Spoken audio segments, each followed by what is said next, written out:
welcome to everyone joining us today. Hello, my name is Maria Tranquilli, and I'm a program manager at NASDAQ Entrepreneurial Center. For those of you who may not know, the NASDAQ Center is a nonprofit on a mission to democratize entrepreneurship.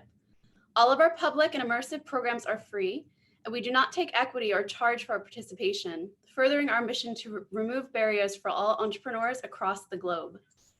We are here to help our community, like you, realize their maximum potentials and grow. As you may see in the chat, the NASDAQ Entrepreneurial Center, along with our partner Mentor Cloud, is launching a major new movement called Mentor Makers. And our aim is to have 1 million mentor hours banked by 50,000 support mentors in support of entrepreneurs. We ask that you take a moment to tag one or more mentors on social media who have helped you along the way and challenge a colleague or friend to do the same. Just use the hashtag MentorMakers in the post and tag at the NASDAQ Center. By acknowledging your mentors, we hope to encourage others to do the same. We will open up for live Q&A at the end of this event, so please submit your questions in the Q&A function at the bottom of your screen throughout the presentation. And none of what we do would be possible without all of the amazing support from our sponsors, including NASDAQ, Lehigh University, Bank of the West, KPMG, Wilson Sonsini, Woodruff Sawyer, BPM, NZTE, and Microsoft for Startups. We are humbled by their contributions. During these unique times, we are curious about how you are feeling as entrepreneurs and founders within our community. I'd like to launch 2 separate polls. How are you feeling and what is keeping you up at night? Those polls are launched now, so let us know. How are you currently feeling? Are you feeling fearful? Anxious? Are you surviving? Are you feeling optimistic? And what is keeping you up at night? Is it finance? Is it sales, marketing, scaling, pivoting, your team, or surviving? We would love to hear from you. We actually use these responses to help continue to develop programs that are free, like this one, to make sure that we know exactly what you're looking for.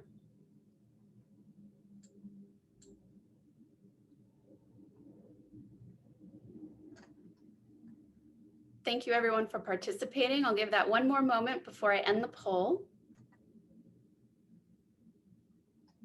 All right, ending that poll now and sharing out those results. It looks like we have a very optimistic crew with us today. Amazing. And what is keeping you up at night? Well, finance is first and sales comes in second.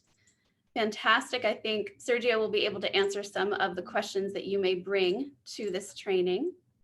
Thank you all again for participating. So without further delay, please join me in giving a warm welcome to our special guest, Sergio Marrero. He's a VC and founder. He's the managing partner at Rebel One, and he is accelerating investors and founders for a better world. Sergio, we're so happy that you can join us today. Thanks, Maria, for having me. It's always great to join NASDAQ on the initiatives that you all have embarked on. So thanks again. And yeah, look forward to diving in. All yours.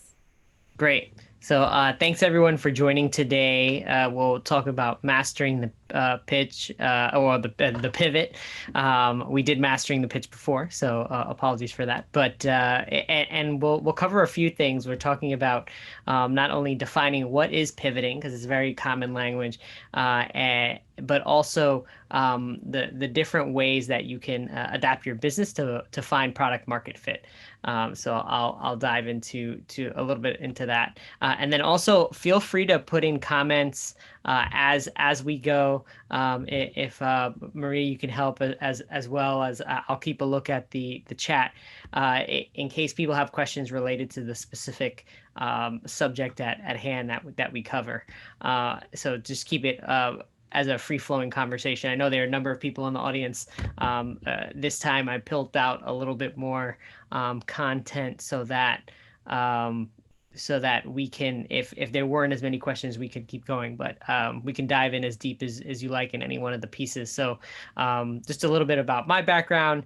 I originally started my career working in management consulting and engineering, then went off to Harvard Business School and the Kennedy School of Government to really focus on the intersection of business and government, and was an entrepreneur, well, still an entrepreneur, more in the ed tech space, and shifted into investing.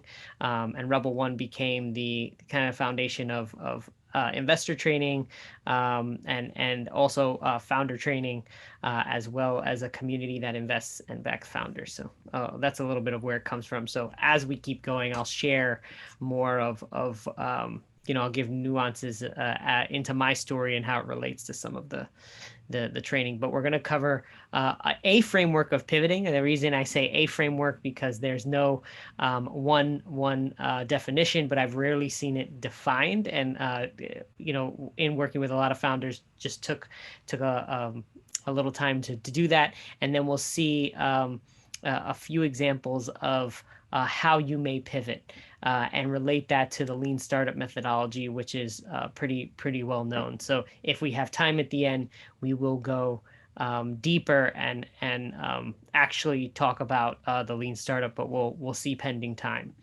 But at the highest level, pivoting,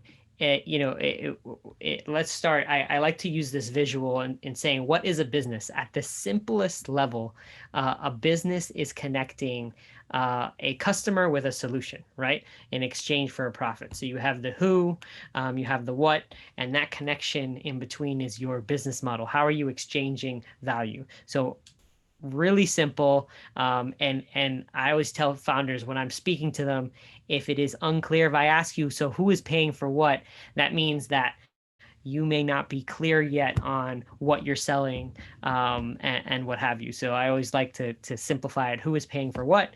And this is one visual. And as we relate to to connecting a customer and solution in exchange for for value and a profit, there's a few visuals. This is the pivot. So you see the grayish outline shows that there are different modes in which you can shift, and I'll show examples of that. So you can change the customer you're serving, the who, right? You can change the solution that you're offering that specific customer, that's the what, or you can change your business model. These are the three major types of pivoting in the beginning that you're trying to anchor down. There's a number of things you can build around it, but these are the first three main functions that you need to focus on and actually anchor, so that you can before you move forward and really hone and define your business. And where this fits into the lean startup methodology, I mentioned it before. If you know about learn, measure, learn, build, measure, and then repeat, really in the learning phase is where this starts. So I'm talking about early stage startups that are, they put something out there, and they're trying to find that product market fit. And meaning that product market fit, you have a steady flow of customers that are paying for a solution. That's what I mean when I say that. So again, showed a range here of pivoting examples to zoom in. Again, it's a customer and a solution. So let's go through one example. One example is actually changing the customer, and holding, as you connect them is actually holding one area constant. So example of this is you may be a local restaurant delivering fresh bread. You may be Airbnb, right? You're connecting travelers to local accommodations. And if you're paying attention, you notice they've started selling experiences. They have pivoted because their current business isn't making as much money, even as a large company. And they did a pretty good job at doing that. This is the former startup I used to work on that was connecting learners to university courses, empty seats in classrooms. And I'll share more about the pivoting journey we went on. But example of how you can pivot is, one, you can anchor your customer and change the solution. Another way to pivot is the other way. Anchor the solution and change your customer. And that might seem a little confusing, but I'll explain more. Again, your business model, and there are different ways to do that. So one, doubling back on, let's say you are a local restaurant and you have fresh bread. You notice people aren't buying that fresh bread, right?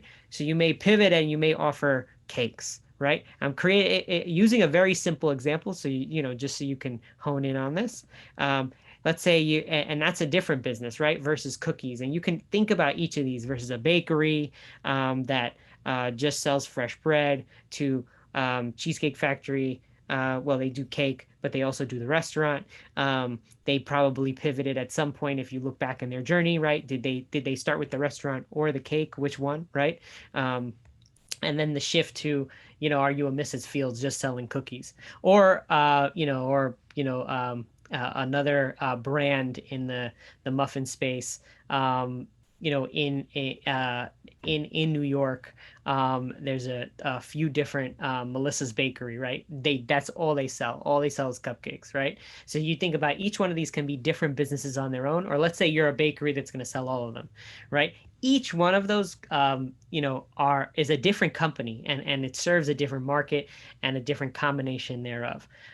You can also, on the other side, for you technologists that might be have expertise in a certain area, and you have a solution already, but you're looking for product market fit, you might develop fresh bread and sell it to a local restaurant. You might sell it to individuals. You might sell it to grocery stores, or let's say you sell it to a fast food chain, or all of the above, right? But you're using the same product, so you're anchoring on that product. So that's another way you can pivot. So again, you're just holding one constant. So this is how, when I talk about pivoting, when I talk with my founders that I coach, I tell them, like, what's actually changing? What are you testing? What have you anchored on? The third way, that people don't think about as much, is your business model. So, let's say you're an all cash business, or you're doing a credit based model, and that's become a little ubiquitous today. But let's say you're a subscription service, which many investors, really gravitate towards, and find attractive, because they're depending on that revenue to come in over time. Or let's say the price increases, right, or decreases, as time goes on, right? So there are different models, that you may develop, and that those again may be fundamentally different businesses, as you're developing your business.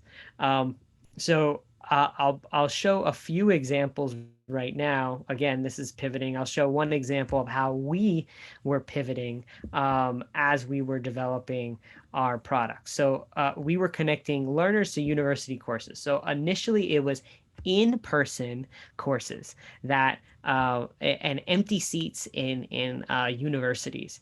As we went on, um, we were doing some testing, and we said, okay, let's be more specific. What learners, what universities? Because in the beginning, we were just too broad.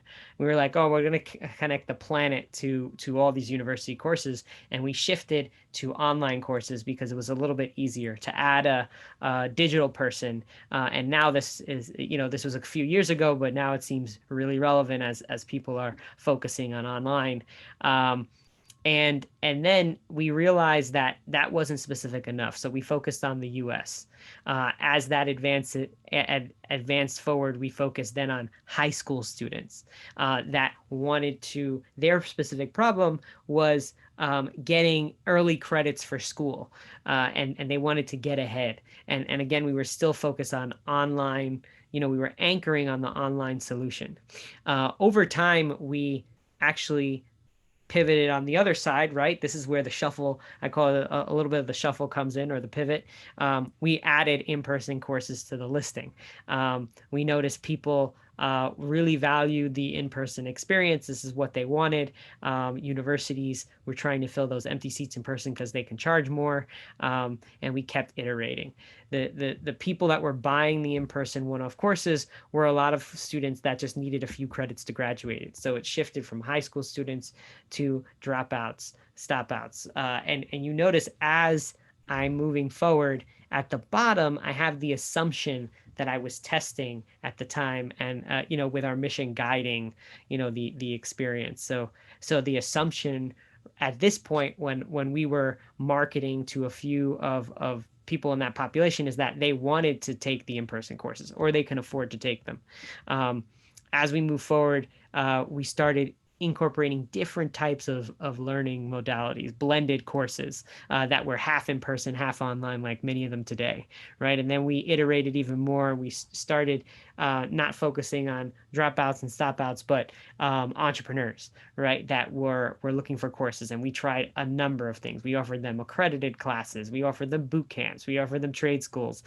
We realized that they didn't really want to pay for anything, and then we shift to actually offer lawyers and professional accountants, because there was a group of people that need to take ongoing training in order to remain current in their professions. And then ended up back,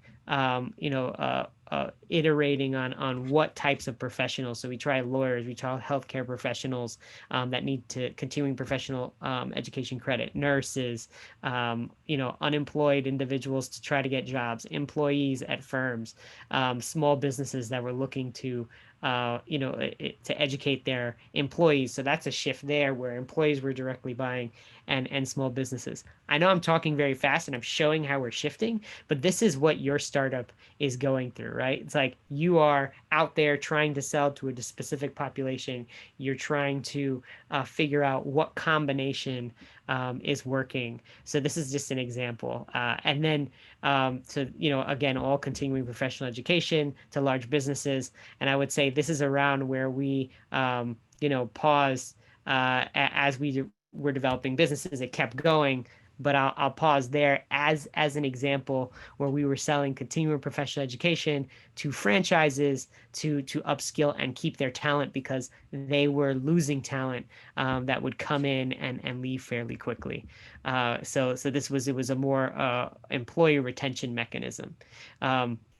So this is an example of pivoting. I won't go, I know I gave a little bit more color, but many of the past students I've had really enjoyed, a specific example when I talk about pivoting, and they related to them as entrepreneurs as they're going out to sell, and they're thinking, they're finding that one individual population isn't buying. The real question in product market fit is, what is it, the solution you have on one side is solving a pain for someone on the other, and then there's a way to charge for that, and get value that you have to discover what is right. So is it upfront payment, is this a subscription?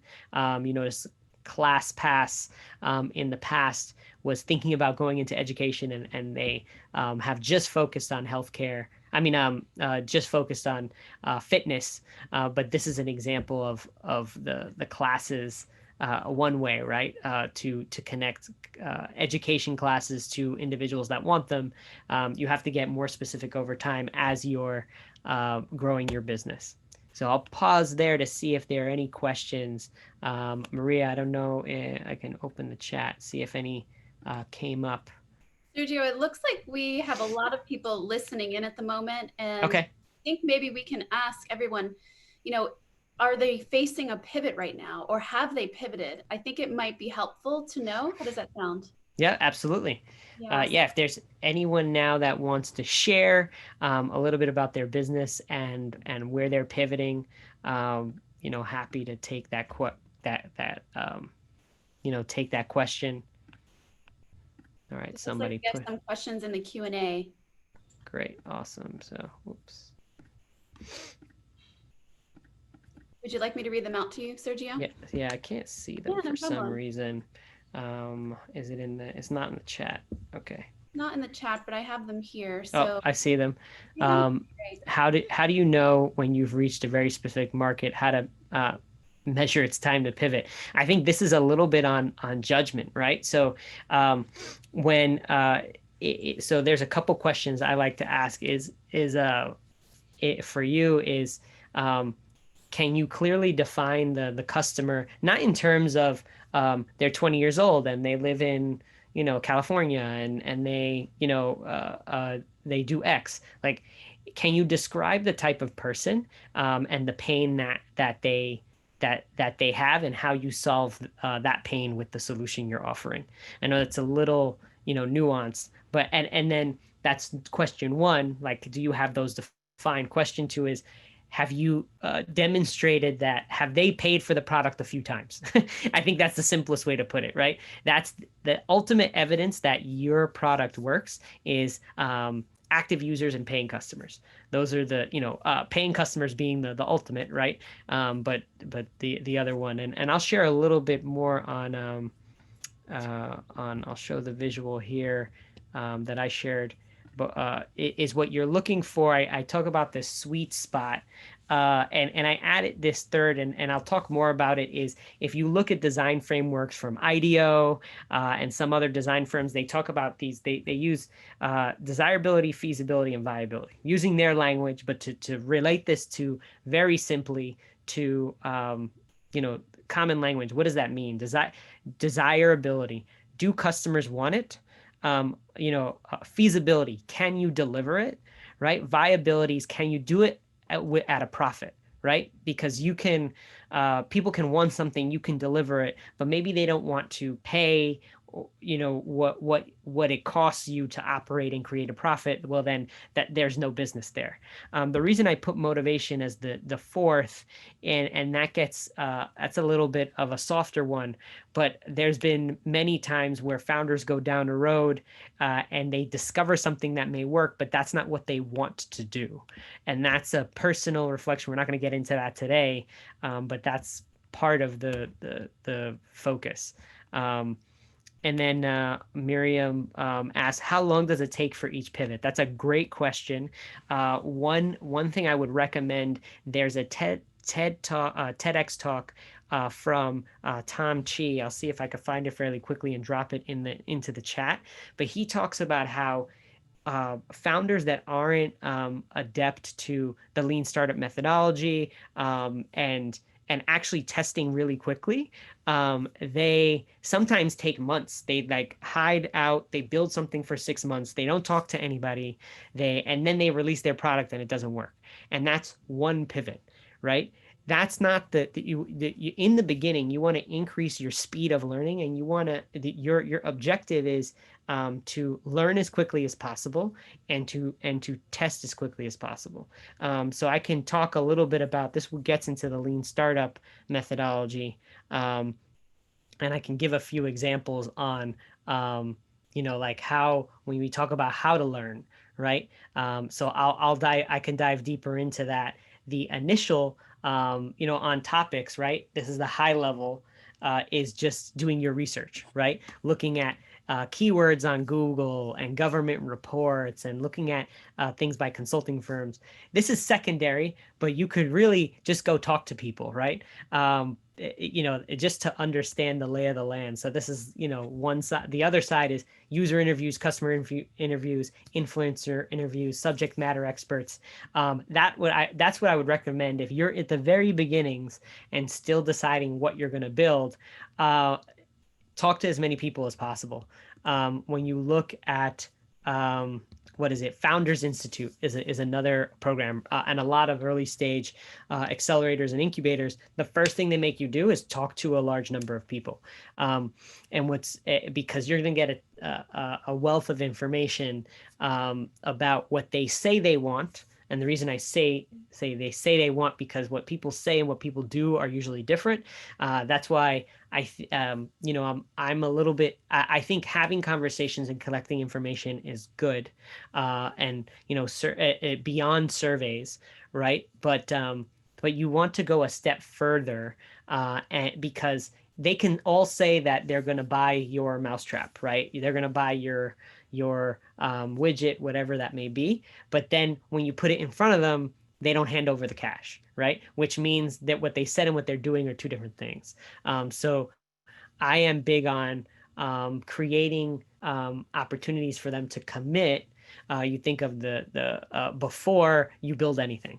What does that look like? Think about Kickstarter. Right, a lot of Kickstarter projects, they put a project out there, and they've done a lot of work to prep and to define what they're selling, but people commit before something's built, and that's a great way to get started. So I can pause there. Again, does anyone else have any questions as we keep going? So feel free as we go through to put a little to dive in with questions. I'm gonna kind of breeze through some of this and just give an example. So again, this is the first phase of when you're pivoting. You're like, okay, how do I pivot? Now that I know what pivoting looks like, the lean startup methodology is great. It's not reinventing the wheel to tell you something that you've done. The first step of learning is really asking people lots of questions, going out there and try to sell, right? Try, and what you're doing there is you are actually you're breaking down some of your assumptions. Hold on, I think we have another question. That's how about B2B? It takes longer to pivot. Absolutely. One of the things that you're looking for in selling to business customers, and this gets into like unfair competitive advantages, right? Is let's say I think Miriam, let's say Miriam, if you're selling into HR. Miriam's worked in HR before. I'm sure there's a number of professionals that you can probably just send an email to, hop on the phone. You can show them things that they can respond to, and you can adapt really quickly. If you have an idea and you're not connected to that audience, then it's hard because your feedback loops are shorter. So for those that are looking for like depending on one of the unfair competitive advantages that investors look for and that you should look for too is that your intended customer are you connected to a group that's part of your social capital, a group of potential customers that can give you rapid feedback. That's a question that I would think about. And that also helps you go faster and further than other entrepreneurs that are competing with you. So I think I'll answer that one. So again, these are just some questions. We can go back to those. They're examples of questions you would ask customers. Like would you ask them? What I like to ask is, and this gets a little nuanced, is I don't like asking would you pay. I like asking because when you ask people about the future, sometimes again what they say isn't what they do. But when you ask them about their past, it's already done, and it is an account of what they've really what they've done before. So it's based in facts. So why did you pay for X product or service right before? When you didn't pay for X, right? Like let's say when you didn't go to to a to that grocery store, what did you do? Did you get like what was your substitute for that? Understanding how often they used it and how much did they pay. The reason it is you're looking for where do they spend money today, because the money that they're going to spend on you is going to come from somewhere. So you want to understand where that's shifting, and you want to understand their past behavior before you try to get them to change behavior and spend their money on your product. In terms of influencers, again, I like to think about there's the person that makes a decision, but then there's people around them that make that influence them quite a bit. So if it's a product that you're selling to the head of household, well, who else, if it's a husband or wife, they might have a spouse, right? So what impact does that spouse have on their spending? And that's important to think about. And then subject matter experts, again, keep in mind, but they may be steeped in research. They may have lots of relationships. They may have seen companies like yours, and asking them questions of, what's their general opinion of your company? What's their feedback of the space? This all gives you lay of the land things. So these are easy. This is the easy way for early stage startups to move in. I won't spend too much more time on this because a few of you might have products in the market. You want to move faster, but definitely talking to people, again, talking to people and having different segments is of the utmost importance. Step one. I think we have one more question. We were building a system for supply chain and in customer discovery now. So it's similar to what I'm talking about. We have talked with many companies and no positive results yet. How do we find the right companies? We are looking for the pain points, asking the wrong, are we asking the wrong questions and talking to the wrong people? Asking people, I think just like Maria started in the beginning and asked you guys, like, what are you up at night about? That's a question I like to ask. If you're aiming to serve a particular customer, what I like to ask them is, where do you spend most of your time and your money? Because that is the ultimate measure of what is most important to people. Again, you can argue, people can argue that's not true, but the reality is if you're starting a business and that business is based off customers paying you, you want to know where they're using most of their money today. And that's something I would, that doesn't mean that you build a product that's aligned with where they're spending most of their money, but just understanding how they're allocating funds and what they're struggling with is probably the step one. And then almost letting go of, that's why I like to it's hard for early stage founders usually when they're in the customer discovery mode, but don't be married to your solution, or you have to decide as you're pivoting, like, am I married to that customer or am I married to the solution based off what I bring to the table? Hopefully that's helps slightly. And feel free to ask more questions. So another thing beyond the interviews, the next step I talk about is observations. And the reason I emphasize observations in the learning phase, I know I'm taking step by step here, is because sending surveys and having conversations, you may miss, you may miss what's going on.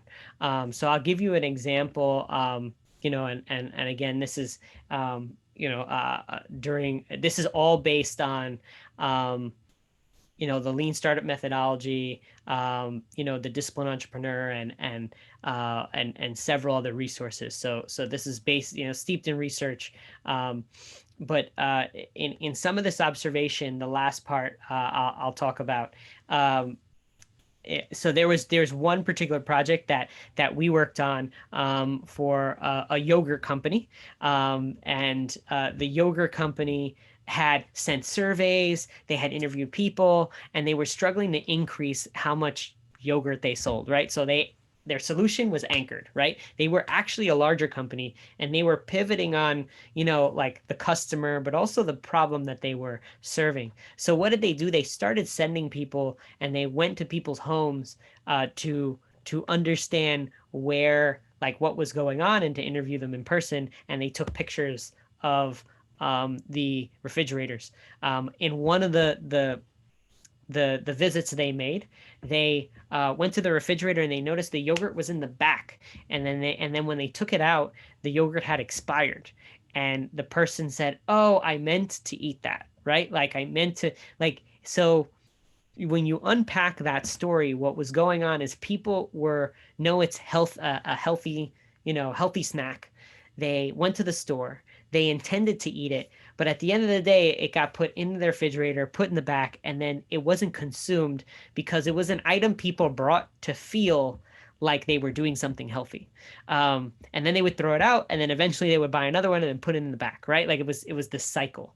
Instead of being integrated into, what they ended up doing is creating different packaging and focusing on it being a supplement for breakfast, right? So there was a purpose to it, to that product. So I know this is specific and this is a larger company, but again, it shows how observations, right? It like, there's no survey you would have asked, you wouldn't know to put what's the expiration date on your survey, right? Like, it's something that you wouldn't have picked up by most surveys, and you wouldn't have picked up by general information of, do you love yogurt? Would you recommend it to others in an interview? It really would take looking and observing. So I say that using an example of as you're looking at your different customers, really look at, again, I emphasize what they do, not, less what they say. Where have they spent money? Where do they spend their time? If they don't buy the product you intend to substitute or supplement, what else do they buy when it's not available? Those are all, very powerful ways to pivot. So again, as your other ways to build, and again, these contain and that can influence learning. So there are different ways to do that. You can code out products on their own if it's digital. Again, if this takes months, I would say, and you don't have the skill set, you don't need to do it off the bat. Or another one is prototyping, which is again, this is a longer. This can be a session we could just do on prototyping, but prototyping is iteratively simulating the user experience. So as you put different solutions in front of them and see how they react. So we'll dive into what examples of those products are. So and different types of prototypes that go from changing your hardware, changing software, changing just marketing. Maybe you don't create a product at all, but you put different marketing in front of them to see what their reaction is over time. So one product which is really common is just a paper product. There are a bunch of solutions out there where you actually draw it out. You can sketch it. There's tools like Balsamic and Sketch where you can do this digitally, but don't hesitate to do it on paper. How I like to do mock app designs in the very beginning is actually on index cards. You notice the size of a phone, if you're mobile first, is about the size of an index card. You just draw them and you talk out loud as to what that is, if you don't feel as technically inclined. So this is, and it helps like talking to people and just isolating out the flow. This is me and one of the designers in the last product that we designed. Hold on, I think we have another question. Sorry about that. I'm gonna put how about pivots caused due to market changes in the industry related? That's a good question. So I go back to Airbnb, right? Like think about COVID totally shut down and still has held back the travel industry. That's how the airlines are struggling right now because it's hard to pivot with a plane, right? When you have spent so much money on an asset, what they're really thinking about, what can I use this plane for instead? So what airlines are doing now, people are not talking about it as much, but instead of having people in the planes, they're cargo planes now, right? Everybody's ordering stuff online. Things still need to get shipped. They're talking to other companies about just transporting their goods from one location to another to better utilize the assets, right? So think about that's taking your same solution and shifting it to another. To think about the assets that you have and you ask yourself, what can this be used for, regardless of, I just need to make money with the thing that I've built. How do I do that? And again, that's anchoring your solution and then pivoting on your customer. The customer changed from a B2C, a person that wants to travel, to an Amazon or a UPS that needs packages shipped from A to B. Very different customer, very different volume, very different needs, and in doing the entrepreneurial journey, that's what you're trying to discover what works. So hopefully that helped in terms of that question. The next one, we are building a vaccine traceable app. Awesome. Targeting U.S. pharmaceutical companies, working on COVID vaccines, but we don't have access to decision makers. Where should we start for interviews? That's awesome. So I is really pushing on. I mean, you need to get to some decision makers, and I'll teach you some tricks then that that hopefully will help. I was creating a mobile application similar to this, right? I created mock-ups. We had an actual working, initial application. We were matching people to job skills, but we didn't have access to larger companies, to the head of human resources. So just like you may not have access to, decision makers on. Um, on traceability, the real question you're probably asking. So, example, you would ask, because you're creating something related to traceability. The question is who cares about traceability? That's one. And the question is who would pay for it? Because who cares about it? A lot of people care about it, but the person that would pay for it, government, it depends, right? But businesses, right, and schools, because they manage communities of people that need to be in person, are probably very interested if you could engage a turnkey solution, right? You notice I just anchored your solution, was like traceability app, period, not changing, right? And then you can shift and start to interview maybe people that are leading, yeah, that are managing this on in-person campuses, right? Campuses that have shut down and gone completely virtual. You can businesses that require a lot of in-person workforce. So again, those are different. Those are all different communities, right? So that you could reach out to if you can't get in touch with the government entities. Another, if you know who you want to serve and you're anchoring on that, you're like, I want to serve this government role, like I want to serve the head of, you know um the COVID task force. That's it. That's all I want. That's what I want to do.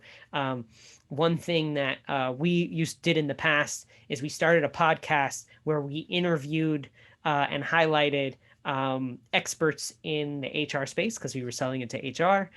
We promoted them, and then by nature of interviewing them on a podcast, we were actually customer interviewing them and building a relationship with them. Again, that takes time, because it's a B2B solution, right? So again, where do you invest your time? Talking to different customers that aren't them, building out a podcast and interviewing. This is where the entrepreneurial judgment comes in, of as you're gauging how much time and how much runway do I have left, how much money and time do I have to dedicate on this endeavor. So hopefully I gave a little color to that. So thanks for the great questions, Miriam. Keeping them coming. um, I'll dive into a few more. I know we're at 2:45. I can stop at any time. We probably have more material than we're going to go over with today. So feel free to keep the questions coming as they come up. One thing I would say is again, we're talking about the different types of prototypes. I mentioned the paper sketching, mock-ups. So there's different types of mock-ups. You notice this looks like it's on a phone, a real app. This is not a real application. This is a JPEG image imposed on a picture of a phone, that gives it the look and feel of an app. And then you can use that and you can go, this is what we're making. And when people ask you, is it live? You're like, it's not live yet, but we're taking pre-orders, right? And you can, and rather than spend thousands and months on the perfect development, you can at least show people what you mean and see if they'll engage at this point. So this is and tools to use this are Sketch and Envision. Do a great job, Photoshop, and what have you. And again, just be honest about where you are. Don't say this is launched already and this is you're saying, hey, this is something that we're building. Are you interested in supporting? So this is another example of a mock-up we were using. It's called Plex Portable Learning Experience. It was the previous startup we were working on. For those that are creating hardware products, I call this sometimes in research it's called an artifact. And again, this is from IDEO. They were doing a product where they were working with a healthcare, was a doctor, that they wanted to create a tool and streamline surgery, and the design team that they had an idea, and they sketched the initial. They took a marker, the film canister, old school film canister, and the clip, and taped them together to give the original idea of what they had in their heads and so that the whole team could understand. And then you notice on the right how the artifact changed over time. But the reason you move to create the artifact right away is so that you can show it to people and you can get feedback. You're like, hey, would a handheld device like this work? Would it work? So they can put their hand on it. They can start to think about what wouldn't work, what would needs to be true for it to be interacted. So and this is very common in the architecture field. Architects, before they build a building, build hundreds, sometimes thousands of different models and renderings before any building is any foundation is laid for the building. So this is just taking some keys to success in other fields and adapting them to the startup realm. Again, beta launch. I like to show this because this was the first version of Amazon. Looks very different from today. They sold books in the beginning. Super boring. I mean, not everyone loves books. But think about if you were going to come out and you're going to say, oh, we're creating the future of online commerce, but we're going to start with books. People might look at you like, why? Like, books are inexpensive. They're might not be as exciting as selling, other fast-paced items that may move off the shelf and be consumed quickly. But that was their plan, right? Their plan was to start out with something that people that's not in the limelight, get things moving. So in certain scenarios, it makes sense to launch. If it's a B2C product, usually launching quickly and getting that initial feedback is the way to go. And then one of the last ones that I like to do is it's a combination of all the ones you saw. This is a prototype. I worked with a team that was creating a smartwatch app to help medical professionals and guide them through the experience of helping people, helping someone that they have engaged with that just went through cardiac arrest. Very specific, and we and a lot of the a majority of the ER calls ended up being in this realm. So one of the doctors had this idea and said, there's zero data on how much medicine they took in and how long they've been out, and there's an easier way to do this. So we videotaped and actually pretending that someone came on the scene, someone fell down. You notice on the bottom right there's a pencil with just paper wrap around it that says epinephrine. That was the placeholder for the syringe. We didn't need to. It's a medical product, right? There's a lot of regulation around it, but we were able to convey very clearly when smartwatch. You're talking about this was years ago, right? Very quickly we're able to convey in a 90-second video what the problem, how it would be implemented, how it would be used, and what the future could look like with this new solution. And we use the combination of artifacts and prototypes. The picture of the smartwatch, that is just like an image. The person was not injured. We just taped them with our phone, and then we edited that together to convey the experience. So this is like different ways you can prototype and learn. I can pause there. Any questions on? I know we went through a few, different types of, we went through the paper prototype, the mock-up, the artifact, the beta launch, and then you could combine them. An example of how you can combine them in different ways. I know we have about 8 more minutes. I'm going to pause there. I think, again, we can go through different ways to measure data, but I won't, really want to leave it open to people if they have questions and comments as we move forward. So, Sergio, amazing. We definitely have someone. So we have MA that is okay. up participant here, and she wants to share her experience. She might have a question, but she had some really specific experience in pivoting that she wanted to share. Maybe you have some thoughts to expand on that. Absolutely. MA is a fantastic human who has been through some of our programs at NASDAQ Center. MA, are you with us? Can you hear me? Yes, I'm with you. Thank you, Maria. Thank you so much for this fantastic presentation.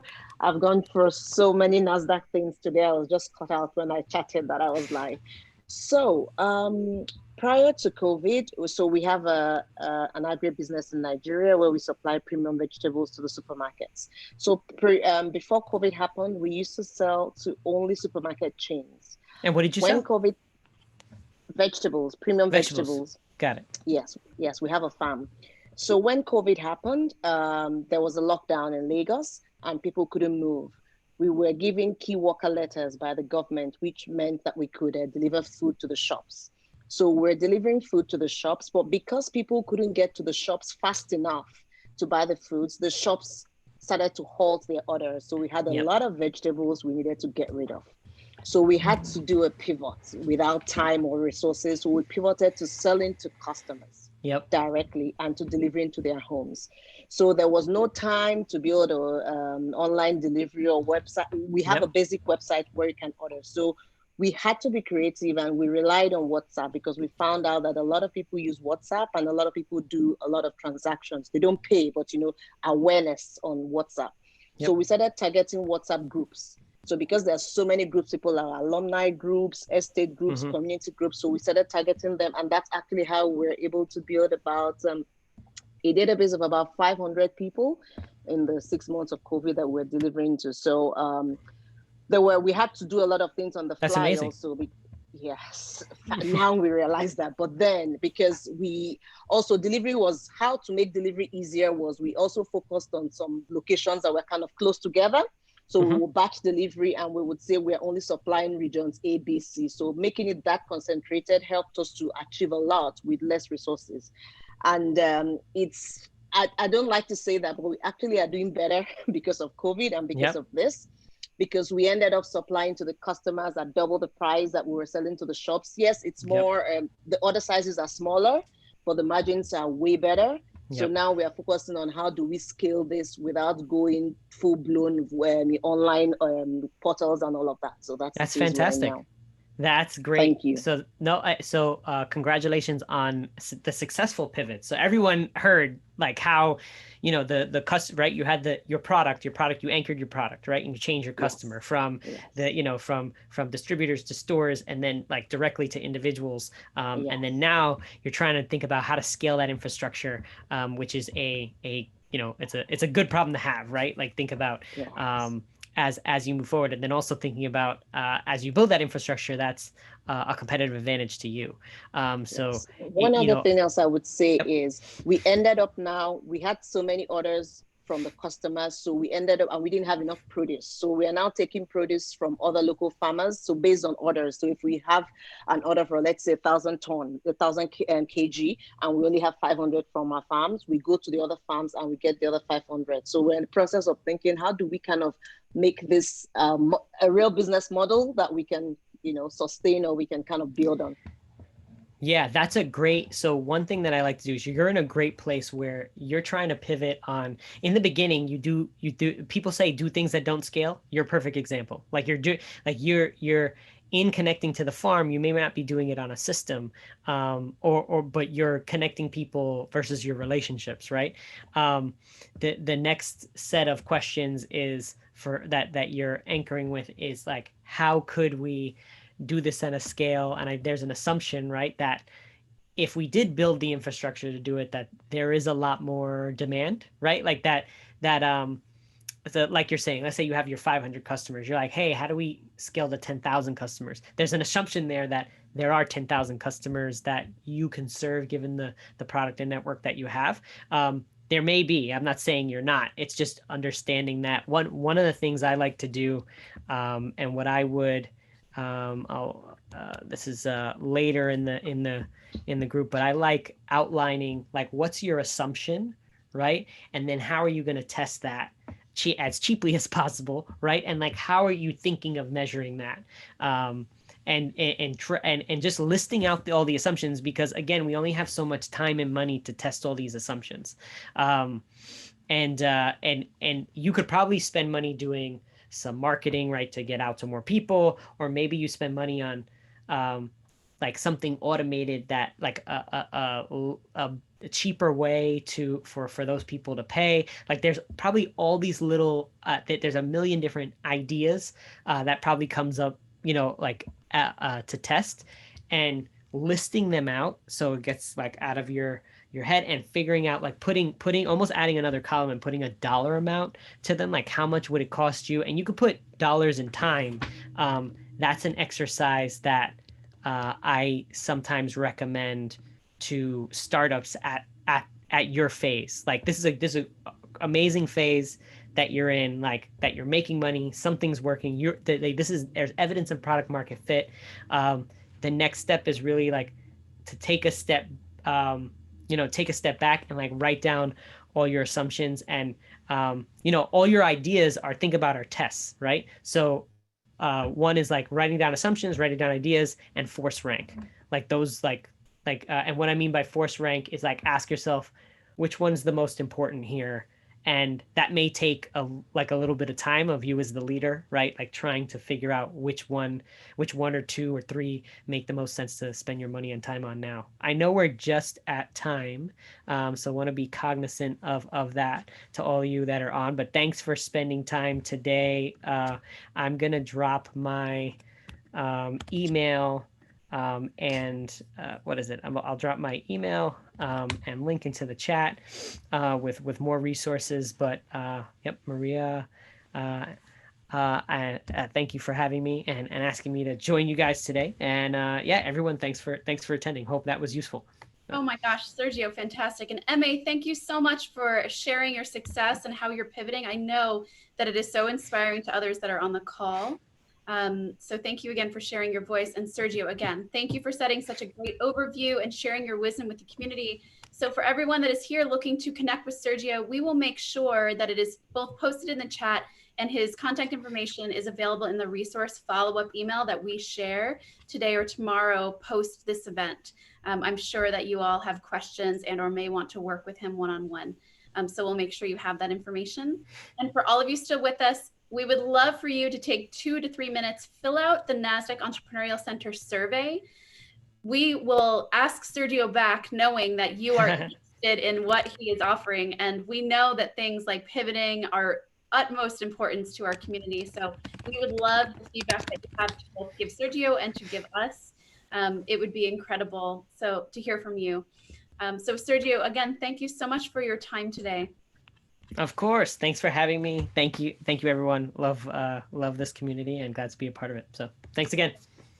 And for all of you still here, we would love for you to join us. We have another webinar tomorrow, Build an Unbeatable Business One Crazy Idea at a Time, with the founder of Square. And then we actually have coming up on Friday an author in residence event, Unapologetically Ambitious, talking about confidence and how to do that within the community as a founder and entrepreneur. So again, thank you all so much. Reach out to Sergio and we will send that email for additional events and Sergio's contact information. We hope you all have a fantastic day ahead of you. Thank you.